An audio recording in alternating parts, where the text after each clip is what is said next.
রামায়ণের যুদ্ধে একটা মুহূর্ত, একটা মৃত্যু সবকিছু বদলে দিয়েছিল। লঙ্কার সবচেয়ে শক্তিশালী সেনাপতি প্রহস্ত যদি তিনি মারা না যেতেন, যদি তিনি বেঁচে থাকতেন, তাহলে কি রাবণ জিততে পারতেন? আজ আমরা দেখব একটা হোয়াট ইফ গল্প, যেখানে ইতিহাস বদলে যায়। রামায়ণের আসল কাহিনীতে প্রহস্ত নিহত হন নীলের হাতে, আর এই মৃত্যুর পর লঙ্কার সেনাবাহিনীরা হারিয়ে ফেলে তাদের সবচেয়ে বড় শক্তি। কৌশলগতভাবে নেতৃত্ব দুর্বল হয়ে যায়, সেনাদের মনোবল কমে যায়, আর রাবণ একা হয়ে পড়েন। এখান থেকেই শুরু হয় লঙ্কার পতন। কিন্তু যদি এই ঘটনাটা না ঘটতো, চলুন কল্পনা করি।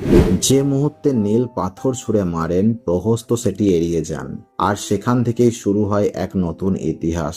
প্রহস্ত আবার দাঁড়িয়ে যায়, আর আগের থেকেও বেশি শক্তি নিয়ে যুদ্ধ চালিয়ে যান। বানর সেনা হতবাক, কারণ যাকে তারা হারিয়ে ফেলেছিল ভেবেছিল সে আবার ফিরে এসেছে। এবার প্রহস্ত শুধু লড়াই করতেন না, তিনি যুদ্ধ নিয়ন্ত্রণ করতে শুরু করতেন।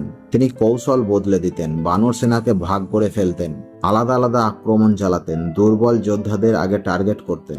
সুগ্রীব ও হনুমানকে কঠিন পরিস্থিতিতে পড়তে হতো। এই অবস্থায় যুদ্ধ অনেক বেশি কঠিন হয়ে যেত রামের জন্য।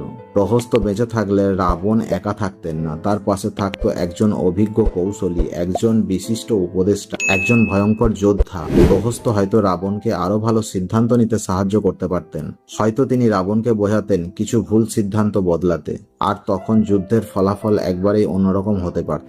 এখানেই প্রায় সবচেয়ে বড় প্রশ্ন, প্রহস্ত বেঁচে থাকলে রাবণ কি সত্যি জিততে পারতেন? উত্তরটা এত সহজ নয়, কারণ এই যুদ্ধ শুধু শক্তির ছিল না, এটা ছিল ধর্ম বনাম অধর্মের যুদ্ধ। রাম ছিলেন ধর্মের প্রতীক, তাই শেষ পর্যন্ত ফলাফল হয়তো একই থাকতো, কিন্তু যুদ্ধটা অনেক দীর্ঘ আর অনেক ভয়ঙ্কর হয়ে উঠত। প্রহস্ত বেঁচে থাকলে হয়তো ইতিহাস বদলাতো, হয়তো যুদ্ধ আরো কঠিন হতো, হয়তো আরো অনেক প্রাণ যেত, কিন্তু শেষ পর্যন্ত জয় কি সত্যি বদলাতো? এই প্রশ্নের উত্তর আপনার চিন্তার উপর নির্ভর করছে। আরো এরকম পৌরাণিক কাহিনী জানার জন্য মাইন্ড টু হার্ট চ্যানেলটিকে সাবস্ক্রাইব করুন। ধন্যবাদ। জয় শ্রীরাম। হিন্দু ধর্মের জয়।